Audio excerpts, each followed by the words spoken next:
하나님의 말씀은 시편 18편 1절입니다. 구약성경 814면 시편 18편 1절에서 6절까지만 봉독해 드리겠습니다.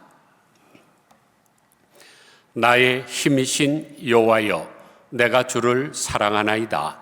여호와는 나의 반석이시요 나의 요새시요 나를 건지시는 이시요 나의 하나님이시요 내가 그 안에 피할 나의 바위시요 나의 방패시요 나의 구원의 뿌리시요 나의 산성이시로다. 내가 찬송받으실 여호와께 아뢰리니 내 원수들에게서 구원을 얻으리로다. 사망의 줄이 나를 얽고 불의의 창수가 나를 두렵게 하였으며 수월의 줄이 나를 두르고 사망의 올무가 내게 이르렀도다. 내가 환난 중에서 여호와께 아뢰며 나의 하나님께 부르짖었더니 그가 그의 성전에서 내 소리를 들으시며 그의 앞에서 나의 부르짖음이 그의 귀에 들렸도다. 아멘. 성도 여러분, 여러분들은 언제 하나님의 전능하심이 믿어지십니까? 사람마다 다르겠죠. 저는 매일매일 야채와 과일을 볼 때 하나님의 전능하심이 실감납니다. 누를 황이라 그래서 누리끼리한 땅에서 어떻게 그렇게 청천연 색깔의 아름다운 과실과 채소가 나올까요? 이 세상에서 일어나는 모든 일들 보면 다 자연색입니다. 총천연색도 천연, 자연이지요. 그래서 파란만장한 인생에서 벗어나 형통 가도를 달리면 우리는 그런 인생을 가리켜 드라마틱하다고 표현을 합니다. 극적이라는 뜻이죠. 또한 그렇게 되는 것이 모든 사람들의 로망이고 포부입니다. 실제로 그런 삶을 산 한 여인을 소개합니다. 나는 나를 포기하지 않는다라는 책이 있는데, 이 책은 식물인간에서 깨어나 꿈을 이루기까지 기적을 만든 빅토리아 알렌이라는 여인의 이야기입니다. 수영을 참 잘하던 이 빅토리아는 11살 때 갑자기 자가 면역 질환으로 뇌 손상을 입어서 의식이 없는 식물인간이 되었습니다. 의사는 회복할 가능성이 없다고 뇌사 판정을 내리지만 가족들은 도저히 믿을 수가 없습니다. 그렇게 건강하게 수영도 잘하던 애가 갑자기 그럴 수가 있느냐. 그래서 집에 데리고 가서 기도를 하면서 귀에다 대고 하나님의 성경 말씀을 계속 읽어줍니다. 얼마나 그랬을까요? 무려 4년 동안 그랬습니다. 그러니 얼마나 지치겠습니까? 움직이지도 못하고 말도 못하는 사람을 24시간 지킨다는 것이 쉬운 일이 아닙니다. 그런데 4년째 되던 날 빅토리아가 의식을 회복했습니다. 그리고 얼마 후에는 의사소통도 가능해졌죠. 그때 빅토리아는 가족들이 자기에게 읽어준 성경 말씀을 기억한다 그랬습니다. 그러나 의식은 돌아왔지만 척추 손상으로 인해서 아직 휠체어를 타야만 했습니다. 그러니까 이제 몸이 좀 좋아졌는데 자기가 뇌사 판정을 받기 전에, 식물인간이 되기 전에 좋아했던 수영을 할 수가 없으니까 상심에 빠졌습니다. 가족들은 그것을 보고 나서 얘가 그 수영이 자기 몸에 DNA로 남아있을지도 모른다. 그 무의식 중에 기억할지도 모른다 해서 지금 휠체어 타에 있는 애를 데리고 수영장에 가서 집어 던집니다. 그러니까 애가 살겠다고 하는데 얼마나 수영을 잘하는지 몰라요. 물속에서만큼은 자유롭게 활동할 수 있게 된 그녀는 2012년 런던 올림픽 장애자 패럴올림픽에 나가서 100m 자유형 금메달을 석권합니다. 뿐만 아니라 10년 만에 걷는 기적이 일어났는데 2015년에는 미국 스포츠 방송인 ESPN에 입사해서 캐스터 텔레비전 보도 프로그램 진행을 붙었습니다. 그 뒤에는 배우, 모델, 강연자로도 활동을 했고 뿐만 아니라 하반신을 못 쓰는 중증 장애자였던 그녀가 이제는 피트니스 강사가 되고 심지어 댄스 위드 스타, 여러분 텔레비전에서 보셨죠? 유명한 사람들이 나와서 춤추는 것. 여러분 춤을 추려면 머리끝부터 발끝까지가 모든 것이 코디네이션이 잘 돼야 되는 겁니다. 보통 운동보다도 더 힘들어요. 그렇게 할 수가 있었습니다.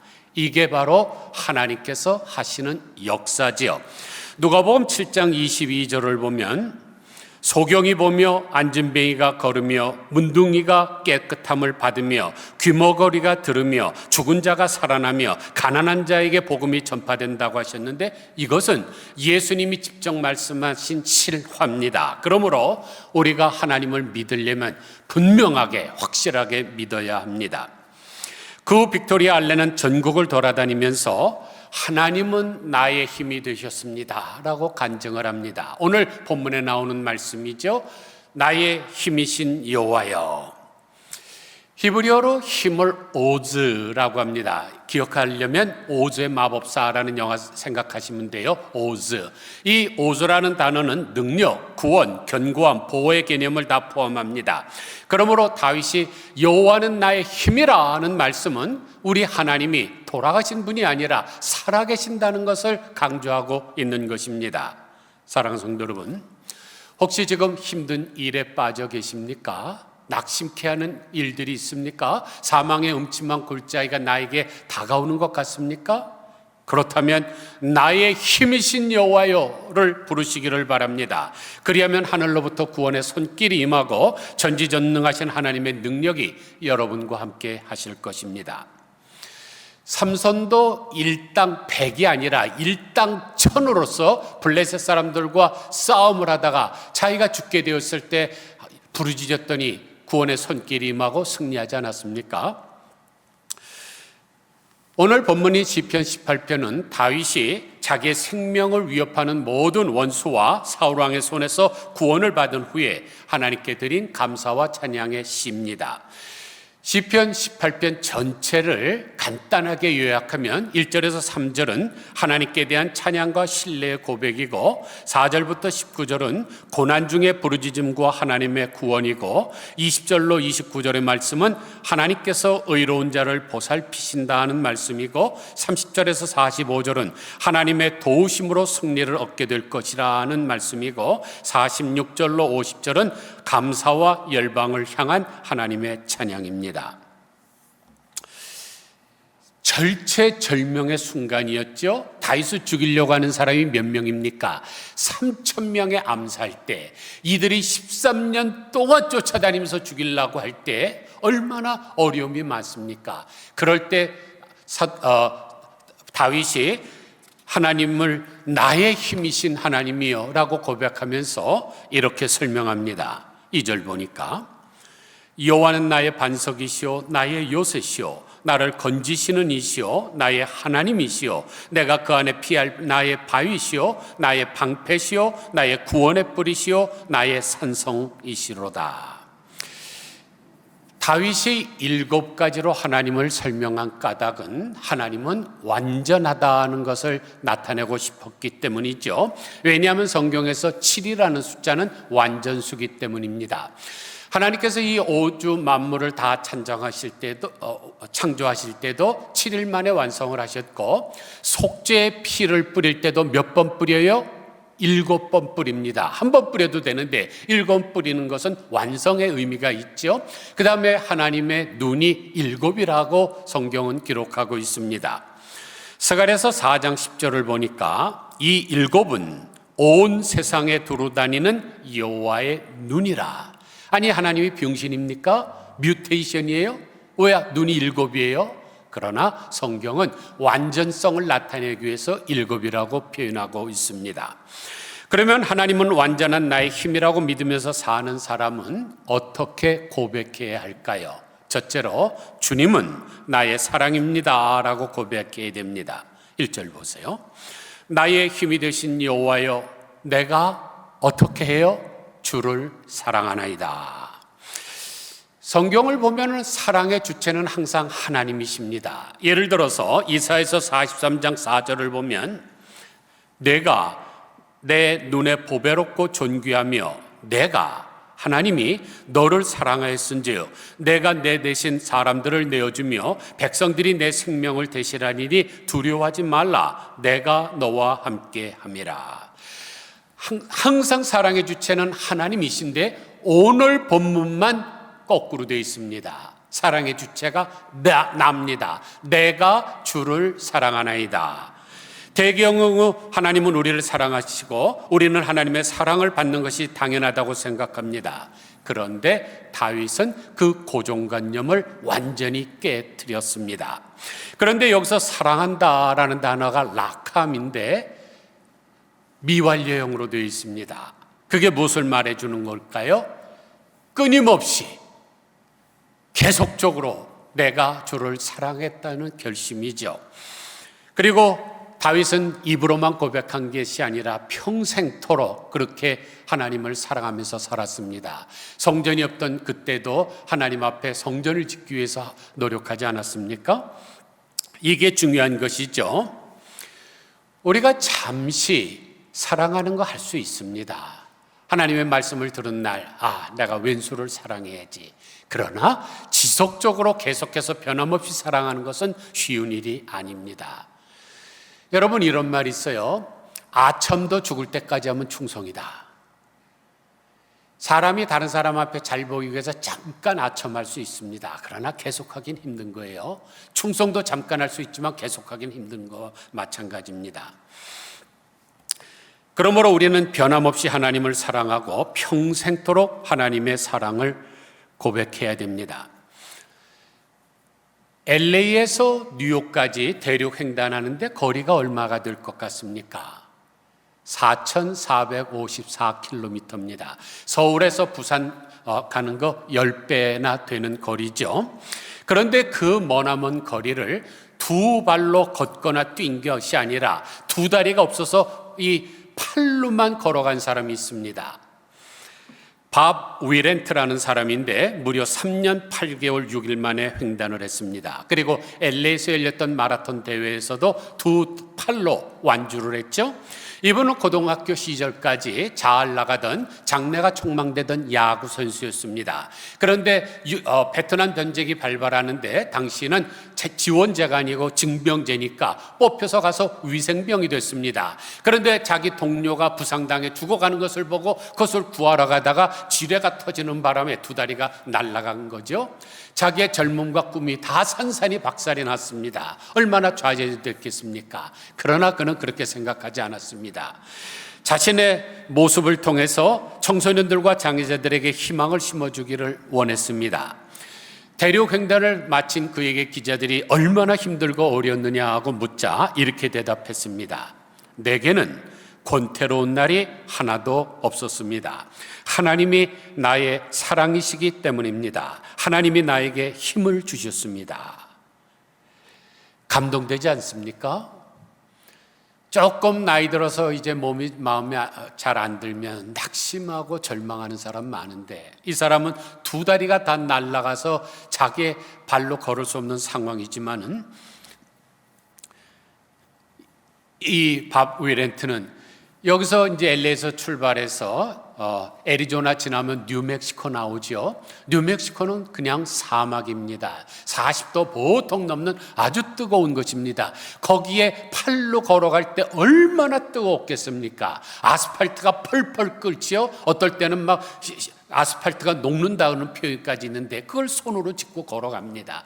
또한 락키 산맥을 넘어갈 때는 얼음이 열고 눈이 내리고 추울 때도 그는 불평하지 않았습니다. 도리어 감사하며 행복으로 여겼죠. 둘째로 주님은 나의 찬송입니다 라고 고백해야 합니다. 3절 보세요. 내가 찬송받으실 여호와께 아뢰리니 내 원수들에게서 구원을 얻으리로다. 여기 찬송받으실이 히브리어로 메홀라인데 찬송받으시기에 합당한이라는 의미입니다. 우리 하나님은 찬송받기에 합당하신 분입니다. 요한계시록 4장 11절을 보면 우리 주 하나님이여 영광과 존귀와 권능을 받으시는 것이 합당하오니 주께서 만물을 지으신지라 만물이 주의 뜻대로 있었고 또 지으심을 받았나이다 라고 했습니다. 그런데 여기 합당하다라는 단어가 헬라어로 악시오스인데 가치가 있다는 뜻입니다. 그래서 NIV, New International Version 영어 성경에 보면은 You are worthy, 당신은 가치가 있습니다. Our Lord and God, to receive glory and honor and power, for you create all things, and by your will they were created and have their being 이라고 번역을 했죠. 하나님은 가치가 있기 때문에 다윗은 자기가 계속적으로 찬양하겠다고 고백하고 있는 것입니다. 사실 구원의 은총을 체험한 사람은 계속 찬양하게 되어 있습니다. 감리교의 창시자인 요한 웨슬레의 친동생인 찰스 웨슬레가 찬송가 23장을 작곡했는데 만입이 내게 있으면 그 입 다 가지고 내 구주 주신 은총을 늘 찬송하겠네. 하나님 앞에 받은 은혜가 너무너무 큽니다. 그래서 찬양을 해야 되겠는데 입 하나 갖고는 도저히 감당할 수가 없어요. 그래서 하나님 나에게 10,000개의 입을 주신다 할지라도 그것으로 하나님을 찬양하겠다는 표현이죠. 사랑하는 성도 여러분, 밥 위렌트처럼 견디기 힘든 고난을 당하고 계십니까? 원망과 불평과 낙심의 기회로 삼지 마시고 하나님을 찬양하는 기회로 삼으시기를 바랍니다. 고통 중에 부르는 찬양을 하나님이 들으시고 힘이 되어 주실 것입니다. 유진 클락이라고 하는 미국 작곡가는 찬송가 수백 편과 복음성가와 또 칸타타 합창곡 등을 남겼습니다. 이분의 찬양은 빌리 그레엄 목사님 찬양 집회 때 많이 사용되었는데 대표적인 곡이 Nothing is impossible when you put your trust in God이죠. 하나님을 신뢰할 때 불가능이란 것은 없다. 가사를 볼까요? 나는 성경에서 주님의 약속을 보았네. 그에게는 너무 어려운 일이 하나도 없도다. 불가능 일도 이루시겠다고 하셨으니 그 말씀 믿고 따르기만 하면 되리라. 하나님을 믿는 자에겐 불가능이 없도다. 그 말씀 의지하는 자에겐 막힘이 없도다. 주의 음성 기울여 들으라. 내게 능치 못할 일이 있겠느냐. 오직 주님께 믿음을 두고 그 말씀에 안식하라. 모든 것, 모든 것, 그래 모든 것이 하나님과 함께면 가능하도다. 주의 말씀은 흔들림 없는 닷과 같도다. 의심의 발은 불어와도 흔들리지 않으리. 연약한 인간은 쓰러질지라도 주의 말씀은 영원히 변치 않으리라. 무엇이든 가능하리라. 이것이 주의 말씀, 그대 위에 기록된 생명의 약속이라네. 그 약속을 믿어라. 주는 결코 실패하지 않으시며 말씀하신 바는 반드시 이루시리라. 만물을 지으신 전능하신 주, 말씀하심에 창조가 이루어졌네. 불가능은 주께 알지 못하는 일이니 우리를 지으신 주 온 땅을 다스리로다. 이 유진 클락은 42살의 시각장애자가 됐습니다. 작곡하는 사람이 악보를 보지 못한다면 베토벤이 귀를 못 들어서 음을 못 듣는 것과 마찬가지겠죠. 뿐만 아니라 심한 신경통으로 하반신까지 마비되는 불행을 겪었습니다. 그러나 하나님을 향한 영혼은 끝까지 순수해서 작곡을 계속했습니다. 그래서 유진 클락의 찬송은 많은 사람들에게 감동을 주고 많은 사람들의 영혼을 구원했습니다. 그의 간증이 이렇습니다. 찬송은 작곡이나 연주의 기술보다 자기의 혼이 얼마나 반영되어 있느냐의 능력이 있습니다. 우리가 부르는 찬송가도 마찬가지죠. 조수미 씨 같이 기교가 많아야 하나님이 듣는 게 아닙니다. 임태건 아나운서처럼 성량이 크고 소리가 커야 하나님이 기뻐하시는 것이 아닙니다. 내가 지금 얼마나 영혼을 갈아 넣느냐가 우리 하나님을 기쁘시게 하는 거죠. 여러분이 잘 아시다시피 제 설교는 그렇게 은혜롭진 못합니다. 신학교에 관련을 해서 그런지 신학교에서 강의하는 그런 비슷한 그런 형태인데, 그래도 어저께 우리 노아 희망사역, 노숙자 사역에 나와서 봉사하시던 김인경 집사님이 그러더라고요. 저는 목사님의 수요일 설교를 들을 때마다 눈물이 나요. 왜 그럴까요? 똑같은 설교를 듣는데 어떤 사람은 왜 저렇게 딱딱해? 그런데 어떤 사람은 매 수요일마다 눈물이 날까요? 내가 지금 얼마나 영혼을 갈아 넣으면서 하나님의 말씀을 듣느냐의 차이입니다. 영혼 깊은 곳에서 울려나오는 찬송은 기적을 불러옵니다. 그러므로 어려운 순간이 도리어 찬송 부르기 좋은 기회죠. 왜냐하면 우리가 평상시에 부르는 것보다 내 영혼이 지금 너무나 갈급해서 부를 때는 더욱 하나님이 들으시고 우리에게 힘을 주시기 때문입니다. 셋째로 주님은 나의 기도입니다 라고 고백을 해야 됩니다. 6절 보세요. 내가 환난 중에서 여호와께 아뢰며 나의 하나님께 부르짖었더니 그가 그의 성전에서 내 소리를 들으시며 그의 앞에서 나의 부르짖음이 그의 귀에 들렸도다. 다윗은 지금 환난 중에 하나님 앞에 기도를 했습니다. 그래서 마땅한 성도들은 어려움을 당할 때마다 Why me? 라고 외치지 않고 하나님 앞에 간절히 기도를 합니다. 그러므로 여러분도 기도 제목을 가지고 하나님께 간절히 구하십시오. 의심을 버리고 믿음으로 간구하십시오. 그러면 하나님이 힘이 되어 주실 것입니다. 빈민가에서 사는 소냐라고 하는 흑인 여성이 있었습니다. 초등학교 3학년까지밖에 학교를 못 다녔습니다. 가정은 지지리도 가난합니다. 그러다 어떻게 남자를 만나서 결혼을 했는데 애를 둘 낳자마자 남자가 다른 여자와 눈이 맞아서 가정을 버리고 가출을 했습니다. 그때부터 고생문이 훤하게 열렸죠. 배운 것도 없죠. 기술도 없죠. 남편도 없고 돈도 없는데 애 둘을 키우려니 얼마나 힘들겠습니까? 자기 여동생네 집에 가서 터부살이를 시작을 합니다. 그런데 결국 감당할 수 없는 무거운 짐 때문에 정신과 진료를 받아야 했고 결국 수면제를 먹고 자살을 기도합니다. 다행히 여동생에게 발견이 돼서 병원으로 실려가 위세척을 했습니다.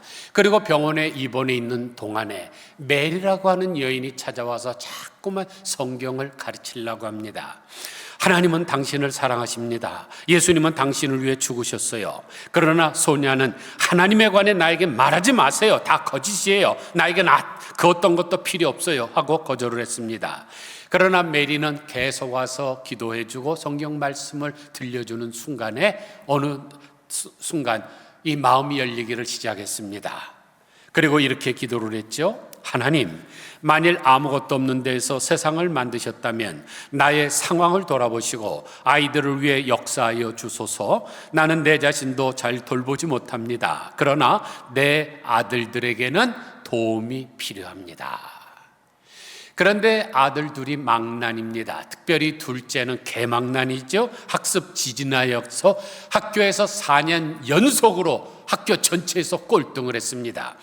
그리고 불량소년이고 날마다 사고를 쳐요. 야구방망이를 들고 다니면서 사람을 위협하기도 하고 친구 중에 누가 저거 돌대가리 그러니까 칼로 찔러려고 그랬는데 칼을 빼는 순간에 자기 허리띠에 걸려갖고 칼이 부러지는 바람에 미수에 그친 적도 있습니다. 그런데 어머니의 기도의 힘으로 이 둘째 아들이 공부를 시작하죠. 그래갖고는 고등학교를 졸업하고 미시간 대학교를 졸업한 후에는 예일대학교 의과대학 대학원에 입학을 해서 좋은 성적으로 의사가 됩니다. 그리고 33살에는 세계에서 최고의 병원이라고 하는 존 홉킨스 병원의 소아과 과장이 됩니다. 이 사람이 바로 벤 칼슨 박사지요. 그리고 벤 칼슨 박사는 역사상 최초로 머리가 2개가 붙어있는 씨앗 쌍둥이의 분리수술을 성공해서 세계적인 의학자가 됩니다. 그래서 그를 가리켜 신의 손이라고 부릅니다. 하나님의 손을 가진 사람이다. 머리가 붙어있는 걸 잘라서 2사람을 살려놨으니까요. 그 후에는 미국의 최고 훈장인 자유훈장을 받았고 트럼프 대통령 1기 때에는 도시개발 장관을 지냈습니다. 어떻게 꽁찌를 하던 사람이 최고가 될 수 있습니까? 기도의 힘입니다. 이 벤 칼슨이 쓴 책이 Think Big인데 뭐가 크게 생각하는 것입니까? 내가 뭔가 좀 해야지, 내가 좀 뭔가 노력을 해야지, 이게 Think Big입니까? 아닙니다. 기도만큼 큰 것은 없습니다. 전능하신 하나님께 간구하는 것이 가장 크게 생각하는 것입니다. 예를 하나 들죠. 자라서 훗날 강철 왕이 되는 카네기는 우리처럼 스코틀랜드에서 이민한 가난한 농부의 아들입니다. 어느 날 엄마와 함께 산책을 나갔다가 앵두를 파는 이 좌판을 벌려는 할아버지 앞에서 가만히 서 있습니다. 예쁜 아기가 먹고 싶어서 그러는 걸 보니까 안 돼서 할아버지가 얘야 그냥 네가 원하는 만큼 집어서 가져가거라 그랬습니다. 그런데도 꼼짝없이 카네기가 서 있습니다. 엄마가 민망해지죠. 얘야 할아버지가 너에게 한 줌 가져가라 그러니까 고맙습니다 그러고 가져가라. 그런데도 꼼짝을 안 해요. 그러니까 그거 이상하다. 그리고 할아버지가 앵두를 잡아갖고 옷을 벌리거라 그러고 나서 이 카네기 옷에다가 해줬습니다. 이제 고맙습니다 그러고 집에 돌아가서 어머니가 다시 묻습니다. 아니 왜 아까 할아버지가 한 줌 담으라고 했는데 그렇게 꼼짝도 하지 않았니? 나는 민망해서 혼났다. 그러자 카네기가 이렇게 대답했습니다. 내 손은 작고 할아버지의 손은 크잖아요. 내가 뭔가 해볼래 봐야 나는 미미합니다. 나의 지식도 한계가 있습니다. 내가 잘할 수 있는 게 별로 없어요. 그런데 우리 할아버지, 우리 하나님의 손은 위대하십니다. 그것을 바라고 기도하는 것이 기도의 원리죠. 그리고 그것이 기도의 힘입니다. 그러므로 기쓰고 돌아다니지 마시고 기도하시기를 바랍니다. 그러면 어떻게 기도해야 될까요? 시편 42편 1절에 정답이 나옵니다. 하나님이여 목마른 사슴이 시냇물을 찾기에 갈급함 같이 내 영혼이 주를 찾기에 갈급하나이다. 그러면 우리 하나님이 반드시 우리의 기도를 들으시고 우리의 영혼을 평온케 하시고 모든 필요한 것을 공급하실 것입니다. 아무쪼록 나의 힘이신 여호와여 라고 찬양하면서 사랑한다고 고백하시고 찬송하고 기도하심으로 놀라운 기적의 주인공들이 다 되시기를 주님의 이름으로 간절히 축원드립니다. 기도하겠습니다. 하나님 아버지, 다윗이 정말로 사망의 음침한 골짜기로 다녔습니다. 3,000명의 정예부대원들, 임금을 호위하는 특수부대원들이 죽이려고 13년간이나 쫓아다닐 때 보통 사람 같으면 말라 죽었을 것입니다. 그러나 다윗은 나의 힘이신 여호와여 내가 주를 사랑하나이다. 그리고 주를 향하여 사랑한다고 고백하고 찬송하고 또 기도함으로 말미암아 그는 떳떳이 생존하고 형통가도를 달렸지만 그를 죽이려고 했던 사울은 비참하게 죽었습니다. 하나님 아버지, 우리가 인생을 살아갈 때 총천연색과 같은 고난이 다가옵니다. 그러나 이 자연색이 천연색이고 하나님이 창조하신 모든 세상의 이 아름다운 가닥은 그 안에 다양한 것이 있기 때문입니다. 누를 황자로 누리끼리한 흙에서 저렇게 아름다운 야채와 과일과 꽃이 나오는 것을 볼 때 하나님의 전능하심을 의심할 수가 없는데 하나님 아버지 날마다 그것을 볼 때마다 찬양하게 하여 주시고 우리의 삶이 정말로 파란만장하고 우여곡절이 많다 할지라도 그 가운데서 역사하시는 하나님의 능력을 체험할 수 있도록 도와주시옵소서. 예수 그리스도의 거룩하신 이름으로 간절히 기도드리옵나이다. 아멘.